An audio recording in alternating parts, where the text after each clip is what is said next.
Cheers. Cheers. Well, it's that time again. I'm Annie, And I'm Susan. and this is Two friends, one chat. One Chat. It Oh, I feels could. so weird to do it, but I get why we're doing it this way. Welcome, everybody. Oh, welcome everyone. We are trying to record sensitively to not being in the same room, and I couldn't do it. And I'm the one that gave the instructions on how to do it. I couldn't do it. We've had how many episodes of doing it together? And we tried to intro separately, and we did our best. We did our best. I'm proud of us for doing our best.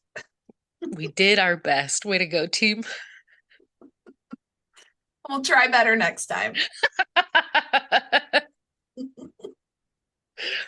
Oh my gosh. Well, welcome back. We are working through our series on therapy, diagnosis, and really normalizing this piece and really hoping that you as a listener feel a level of empowerment and, dare I even say it, excitement about your mental health treatment.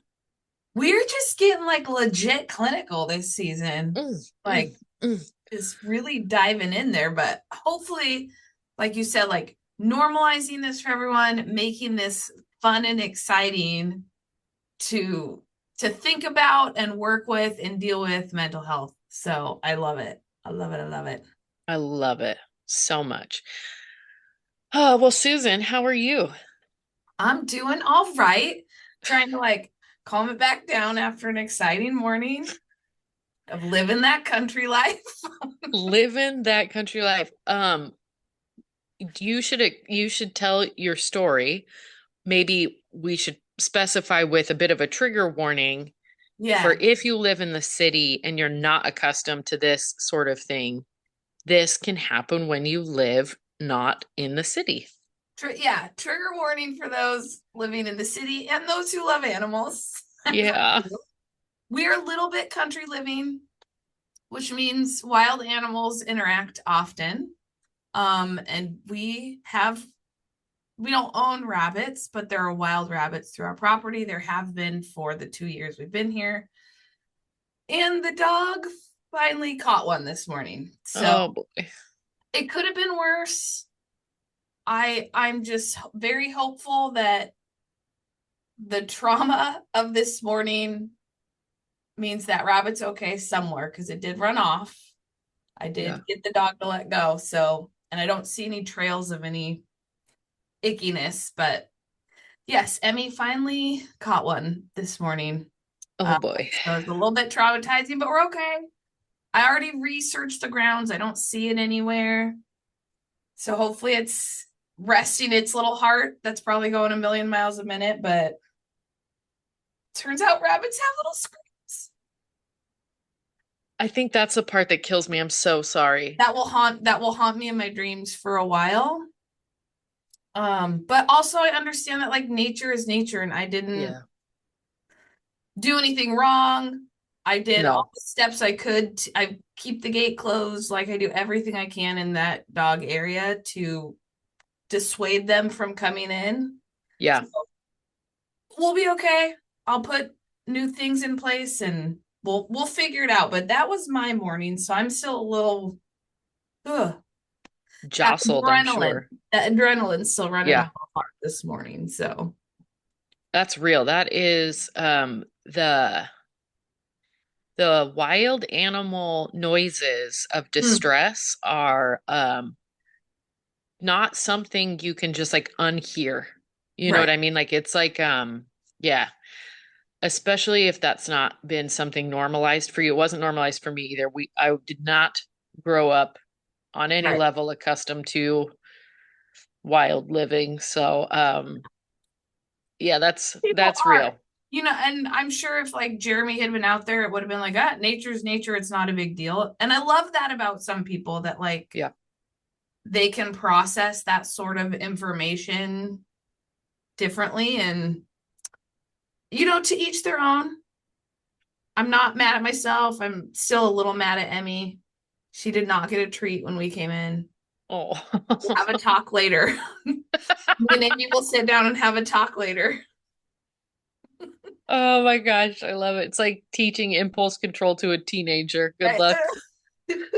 Good luck. This is, No, it's not gonna happen. oh man. For the listeners too, Emmy is the sweetest peanut. She is just a muscular giant dog with a little curled up tail and probably the sweetest little dog face you've ever seen.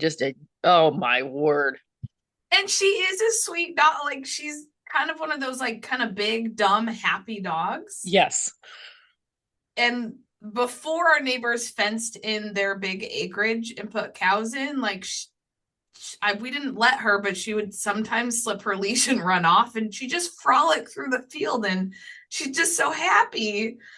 And I truly think, I mean, like you said, she's a big dog. If she truly wanted to tear that rabbit apart, she would have by the time I got her to let it go. Yeah. I think she was just like kind of like cool new toy, mom. Thanks. I feel like that's 100% what happened, and I bet the bunny is fine, I truthfully. think Like, so. yeah, because I think you're right. Like, if she wanted to and like do like the shake thing, she would have, you No, know. she was just kind of holding it and like, oh, this is fun, new toy. Like, yeah, This toy is it'll be warm, fine. Mom. Yes, it'll be fine. That just was kind of, when like events like that happen, like that's all you can think of for a little bit. So, Oh, for sure. For sure. That's totally fair. That's more than fair. I would be completely rattled. Yeah. woof, we're all right. How about you? How are you, Annie? Good. Officially in Ohio. We have moved in, not completely fully yet. I mean, most of our stuff is unpacked. We have, let's see, it's an interesting house. So we have 3 stories. My office is on the 3rd story. Eventually, my workspace will be in the basement, but that needs to have some like TLC applied to it before it's like really a functional space. I got to get a signal adapter router. I'm not really sure 100% how that works, but somehow to make the signal better in the basement. Yeah. Um, but I think, you know, a move like this is a really big deal. I really describe it as I feel very stretched thin. Um, Yes. because it's just a lot. There's just a lot happening. So, I think I am uh I think I'm doing well. I think that I'm just being really careful in caring for myself because I'm really stretched thin. Yeah. So that feels like a very, I think, accurate assessment of where I am. I'm super tired. Yeah. Um, I think, as a hashtag throwback, I'm paying really close attention to my mental health measures to make sure that I am not slipping in my mental health because I want to do this move well, like in full disclosure, Right? And so I'm going to take some sick time coming up because I think it is a little too much right now. And that's what the sick time is for, which is good. And really kind of really work towards that preventative piece. Yeah. Um, And what a great point for those of you that have sick time, like, and I don't know what every employee handbook says for people, but your mental health like should fall into that. Like if you yes. like you need a day for mental health reasons, like that should fall into your sick time. You should be able to take that because you're not doing well. So Yeah. use that time if you have it. Oh man, 1,000% agree. Sometimes I think by the time we take that mental health day, we've almost gone too far. It's like, it's okay to even take a preventative care health day. Like, Yes. because we know, I love this thread because it's so true. Physical health is mental health. Mental health is physical health, right? Everything is connected. So before you reach burnout, before you get to the point where, in fact, it's so funny, this will all loop together because we're going to talk a little bit about diagnosis today. We're going to talk about kind of like depression a little bit, like kind of 101. But before you get to the point where you're losing your temper, you're so tired when you come home from work, like take those days. If you need to Yes. take those days and sleep in or take a nap or, like clearly I'm pretty focused on sleep right now because I'm tired. Or do a fun activity or, take yourself on a nice long walk with like your music playing, like things like that where you're replenishing your cup. Or hang out with a friend. That's another one. If you're an extrovert, that's probably going to be a huge mental health day for you. Is like go talk to a friend for hours. Like Yeah. don't do work. Yeah. I love that. Do that all. Yes, before you get too far to that point where now you truly are maybe in crisis. Yeah. But speaking of sleep, I, because when I think depression is, I mean, you could put it on a spectrum like you can on anything else, right? We all are going to have times in our lives where we're depressed. And that doesn't mean you're clinically depressed and that Nice. you need a full on diagnosis or mental health supports or anything like that. Um, so when I think of kind of the depression spectrum for me, sleep for me is one of those signs that I'm in what I call just like a depressive episode. It doesn't necessarily mean I need to go back to my doctor for anything, but when I like sleep more, or like you said, you get home from work and just go straight to bed, to me that's definitely my sign of like, oh, I'm swinging towards depression right now, because I tend to swing towards depression and anxiety, and they Yeah. both have very separate sets of behaviors for me, I guess I would say. And Oh, sleep is wow. definitely on my depression side for sure. Oh, I could see that like as a mental health measure. I think you're very right. To me, it's not just like sleep because I've always been like a huge sleeper, like I love my sleep. Yeah. I'm not sure if this is true. I have to do some research, but there's a doctor who's coming out with a theory that the way like uh when you are a woman, the way your hormones work, we actually require more sleep than like if you are male. And I was like, A, that totally makes sense to me. And B, I Yes. love sleeping. Like, you know me. I'm good at it, like, and I need it. Um, I think sleep isn't as much of a measure, mostly because I've been so blessed to have great sleep my whole life. Like that's Mhm. as an adult, I'm realizing that's just a huge gift. But it's ti I'm tired. Like I can still sleep, but I'm not waking Gotcha. up refreshed. I'm not, and I'll feel it like all day, like, oh, like this is like strong internal feeling of like I am exhausted. I Yeah. describe it, and I think I've said this before as like I'm a used tea bag. Like I've gone like I'm a tea bag that's been strained too Just many like hot waters. dunked one too many times in there and wrapped around the spoon and then dunked back again. Like, The little paper tags falling in and it's all soggy and like, and that's how I feel at the end of the day. And that to me is a sign like the balance is off. okay. Yeah. Yeah. Ooh. Okay, Yeah. so not just sleep, but like tiredness, exhaustion. Yes. Okay. Yes. Yes. Um, and I think that is if that's what you're feeling, because I think where we struggle a lot as a society, um, is a couple of things. Uh, One is as a woman, we, I think, take on this concept of being tired as like normal. Yes. because that seems to be, particularly if you're a parent.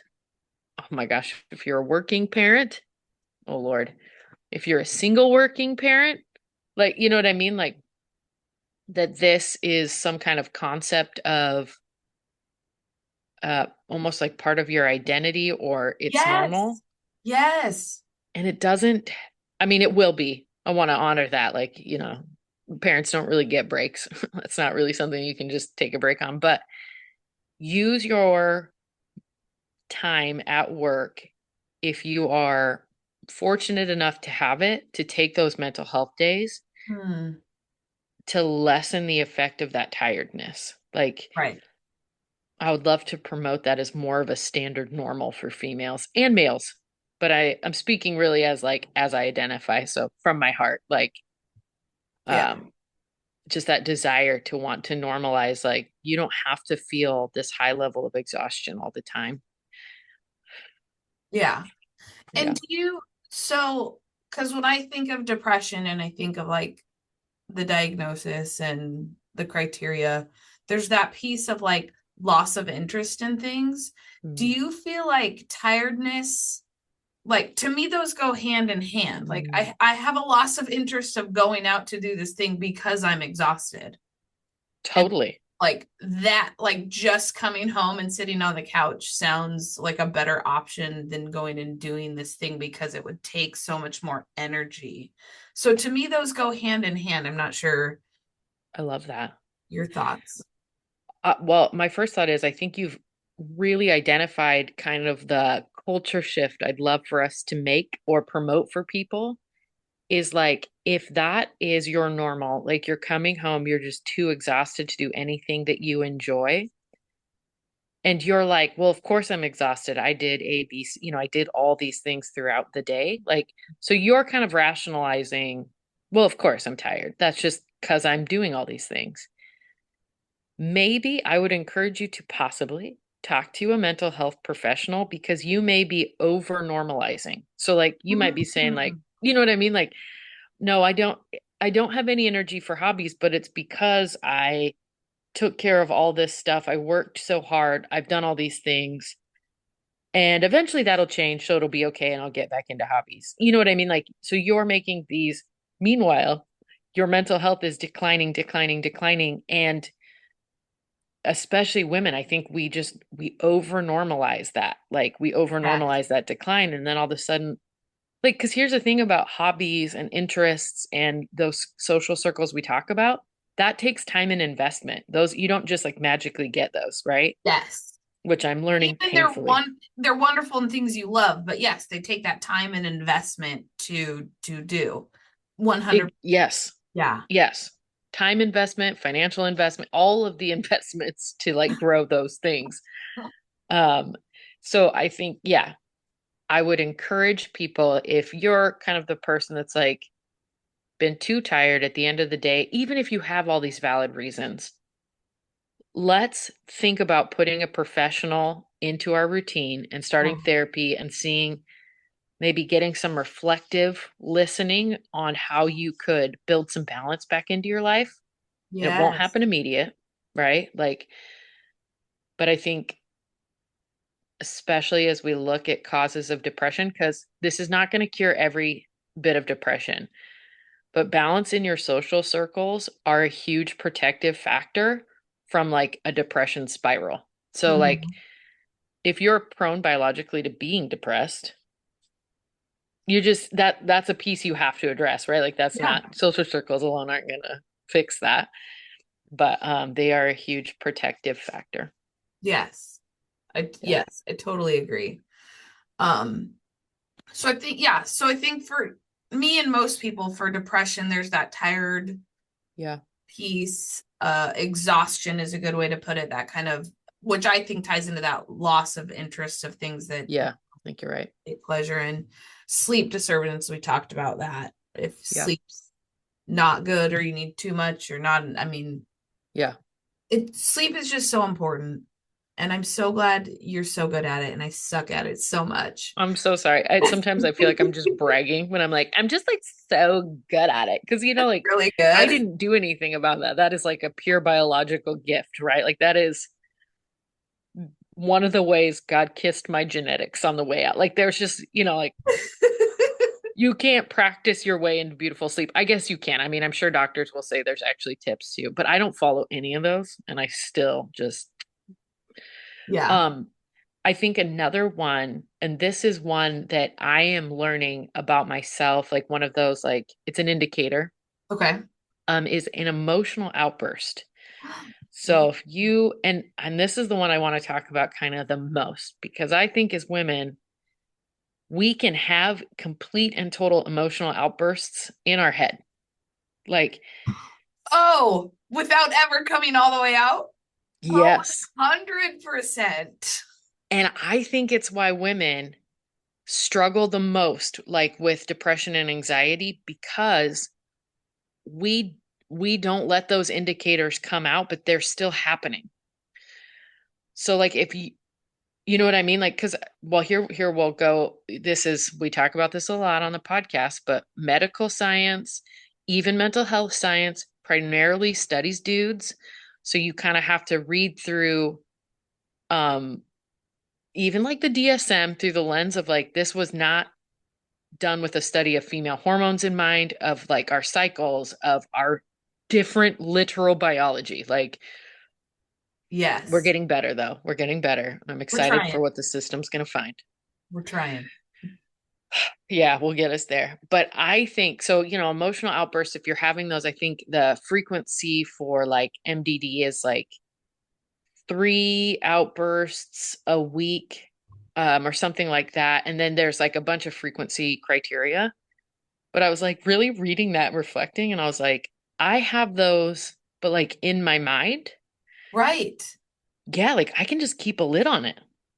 Well, but I think that's important. I think we know enough to know that even when those things happen in our mind, right, our body physically is going to react Yes. to them like you were screaming at your coworker. So just thinking things, our body reacts like they're actually happening. So you're still getting all of those hormones and chemicals, and Yes. so whether you're good at keeping a lid on it or not, it's still physically, mentally, emotionally Yeah. affecting you. Mm. And we have those in our head. From your lips to God's ears. That is exactly, and that's what I want people to know and understand. If you are, because like sometimes as a woman, you can't lose your shit because you're not physically safe to do so, but you are experiencing a massive amount of injustice. And All I the think time. this goes true for a lot of other communities as well, right? Like I think of being like a black man in like a policed environment, right? Like Right. you can't say what you need to say without fearing that your life is in complete danger. So like so this doesn't just apply to women. Again, I'm really just speaking through my personal lens here. Right. But if you have to go through that, exactly what you said, your body is feeling all those chemicals. It is as if you had that emotional outburst. You are feeling real fear, real distress, real frustration. And if you're doing that in your mind, it is the same as though it's happening, right?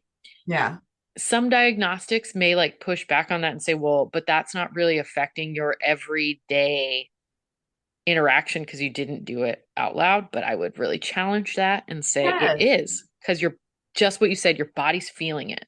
Well, and that goes back to what we've talked about a million times on our episodes is when we're holding those things in, whether we're choosing to because we're not safe or we're just having that outburst in our own heads. And I think this goes back to what we were talking about in lots of our other episodes around um that when we bottle stuff up. So whether we didn't have that outburst because we didn't feel safe or we just had it in our heads because we had it in our heads, um, that there's still that, I think, bottling up effect. So then you do that all day and then you get home and that dish in the sink and you just explode, right? Even though there's a dish in the sink every day when you get home, and that's normal for your partner or your kid to do. but it turns into this kind of explosion in places that you weren't expecting it to be. And I know personally that's again one of my signs Yeah. that I'm not doing well is when those little things are like, oh my God, right? You just explode at the wrong person at the wrong time for something minor because you just can't take it anymore. I 1,000% agree. I think that, and that is one of those indicators, right? If you are having those bubbling up and they're frequent, let's consider. I mean, you're going to need to follow the cycle of forgiveness, reparations. I think so. I think to your point, being super mindful of how often do you have emotional explosions, internal or external, Yeah. right? Because they're going to affect your body the same way. And just like you said, those chemicals are going to create patterns that will build on each other, right? So that's one of those cue and of course we are not diagnosing you with depression if you have these things, but I am encouraging you to like let's work a professional into our routine Yeah. when when you're feeling those things because I the more stressed out I get, I have so many internal, like it is definitely a mental health measure for me, is the Yeah. internal losing it is what Mhm. like as a professional term that I've made up now. Yeah. Yeah. But Internal losing it. I love it. yes, and it'll happen and then what will come out is I'll be like, "Oh man, I'm so frustrated right now and I don't have a reason to be." You Yeah. know what I mean? Like that's what verbally comes out, which is helpful. I used to not do that. I would just sit on it. And that to me is one of those mental health measures like probably I'm really stressed out Yes. and I need to start being just really prescriptive and really mindful because it is a depression.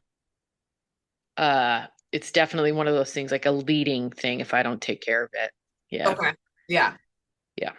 And I think my other like big sign for me, at least like symptom wise, Yeah. is that just feeling like I'm not good enough. And it's so Mhm. interesting, I think, because before I ever took mental health into consideration, like that, I just thought was part of my personality. Do you know what I mean? Oh. Just someone that was the people pleaser and like because I was never good enough. And again, from core, I mean, hashtag throwback to everything, core wounds, all of it, right? But to have done my mental health work and realize like that's not healthy to think that way, to me when that starts slipping back in, that's definitely like a oh, Mm. you're swinging a little far on the depression side again because you are awesome and amazing and wonderful. So if you're feeling these things again, that for me is a big sign that like, ooh, I need to start getting this back under control. So, but it's Oh. weird if you haven't done your mental health work to be like, how is my normal personality a symptom? But it could be, and you just don't know that it can be different. You can think you're wonderful. Oh man. I think that is we should probably just that is our whole podcast is Okay. that exact like if we made one point through our all of our seasons, it's that exact thing. You might not know that a part of your personality is actually a symptom, Right? and that's why get a therapist. Yes. Like I love that so much because a therapist will help reflect on you the truth about you are awesome. You are wonderful. And you should believe those things about yourself. Like, we actually know you should because it changes the chemicals that are produced in your mind. It leads to longer life satisfaction. It leads to better pressure. Better. I mean, it is wild what Yeah. positive beliefs about yourself eh, do to you in your long-term existence. Um, man, that was just so well said, Susan. I Oh, think I just I really love that. Like you might not know that things about your personality, things you believe about your personality are a mental health measure. yeah. Yeah, And they are. they totally are. I think everything we think about ourselves is a mental health measure, whether it's like to the good or the bad, right? Yeah, that's very true. Yep. Yeah. And Yep. it's like you said, you should get a therapist regardless. Okay, so we talked about all of this is on a spectrum. And to get an actual diagnosis of depression, right? There's going to be like measure, like you have to feel these things a certain amount of time for a Yes. certain amount of months. And like there's all these things to get the true diagnosis. But you can see a mental health provider regardless. You don't have to hit these numbers. You could have one bad day and call and get a therapist. Like, Yeah. don't feel like you have to hit the diagnostic criteria of having these episodes certain amount of times for certain lengths before you go talk to Yeah. somebody. They'll help you figure that out. Yeah. They'll help you track that and figure that out and decide if do you truly need this diagnosis to be able to access Yeah. other tools or medications or things that might help with it. But just know if you're feeling any of these things, it could definitely be depression and you should go talk to somebody. I love that. I love that. Like, leave the diagnostic criteria to the professional. Yeah. And also, I think one of the things I wanted to touch on is just normalizing having a diagnosis. Who doesn't? I mean, Yeah. I don't know how many of you look at your Epic. And here's the other thing. So Epic is a medical record system that the majority of the United States uses. And I hate that they call them problem lists. I don't know if anyone's ever looked at yours, but they call them problem lists. Oh Like the boy. things you're diagnosed. But like who doesn't have depression on their list somewhere? I know I do. Seriously. It's so sad. I mean, because the word problem is so problematic. I hate it. Yeah, I hate it so much, but Yeah, because like even like situational depression will happen to most people, yeah, right? Grief is like, oh man, this is again, and I've shared this brain fact, gonna share it again, but the, if you get punched in the face, the pain receptors that are activated are the same that you feel in grief and loss. right. And loss and grief are part of the human experience. And that can be so traumatic, so intense that, like, and again, this is a normal expectation of life. You will lose people you love. Like that Yeah, just happens. People literally can die from that. Like the chemicals produced can enlarge your heart and you can die from that grief and loss. Like you literally can die from a broken heart. right. So the fact that we have not normalized situational depression from these horrific experiences is wild. Like you're gonna go through that. Yeah. Like, like some people have, that have grown up with strong family supports and things like that will have enough of a natural support system to get them through it. Like that's a huge gift.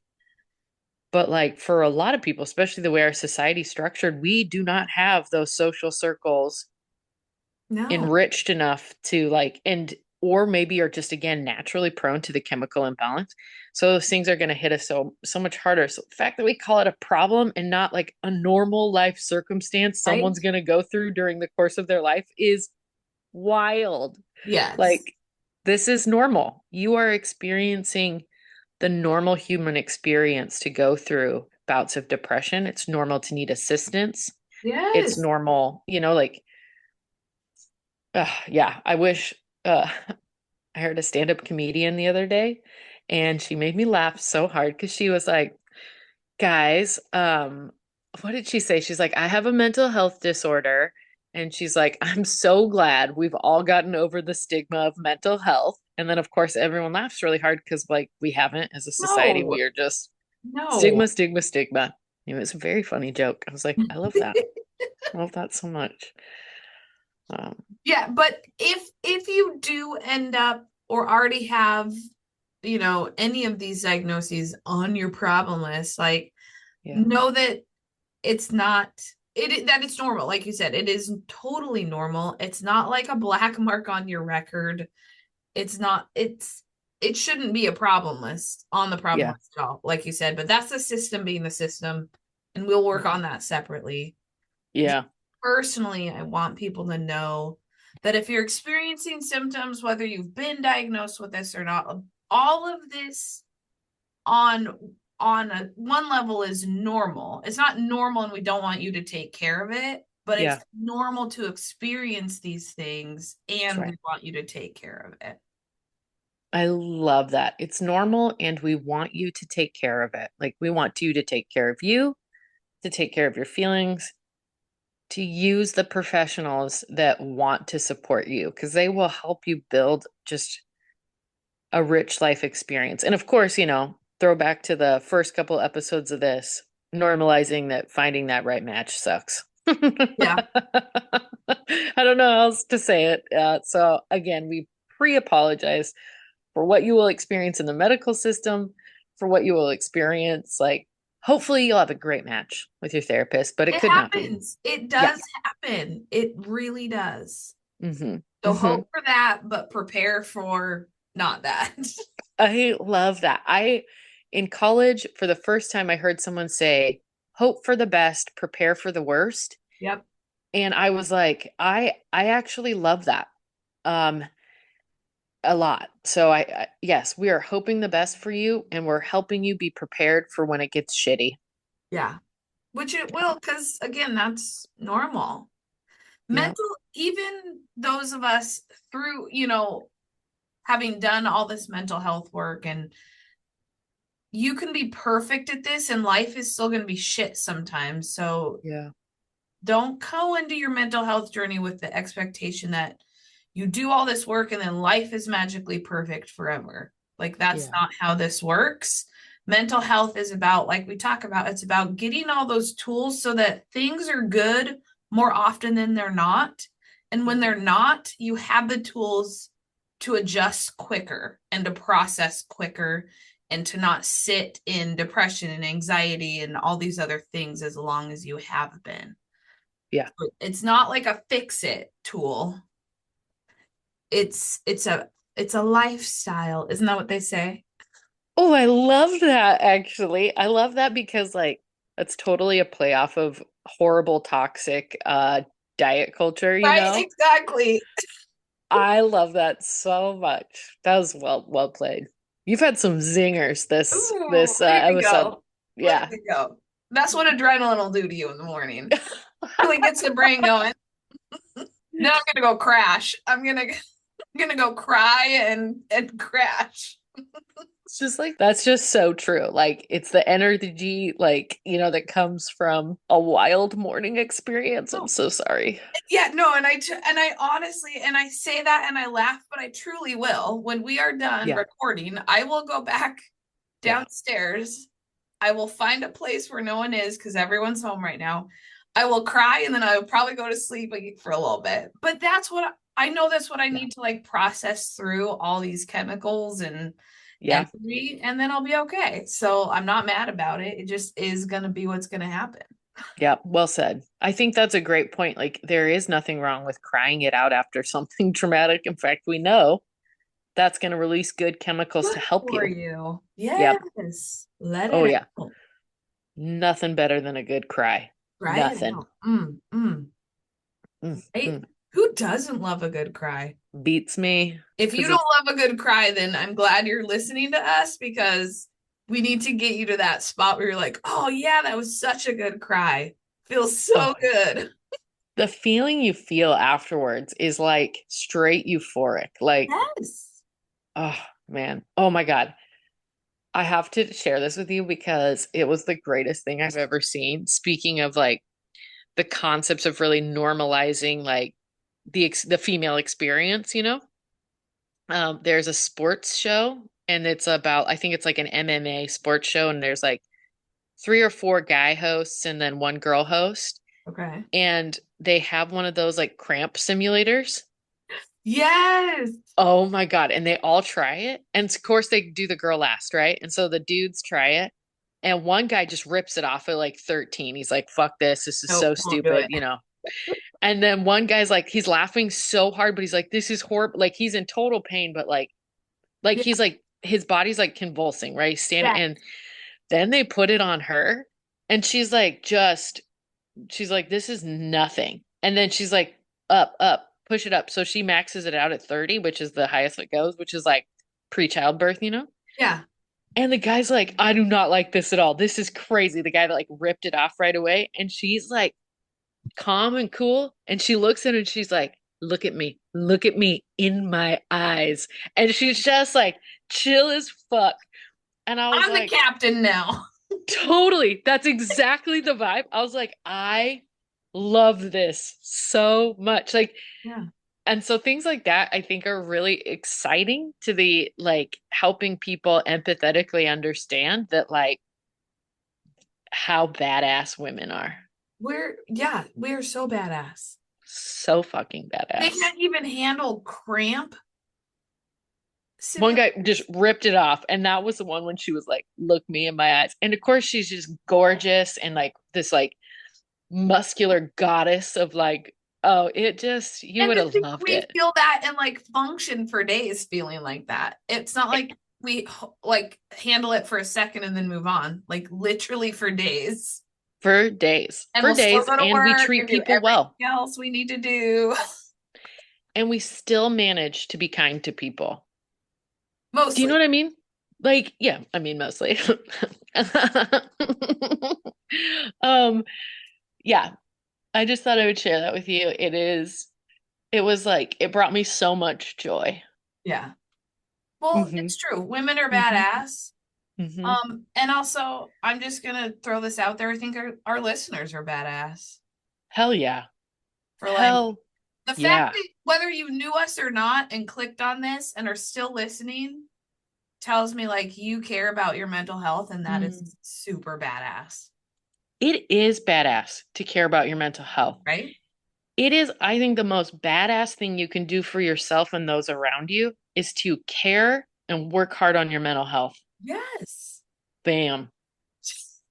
Bam. Ooh, I got chills. Susan, you are coming in with the bangers today. This is amazing. Love it. I love it. Well, probably on that note, thank you so much for listening.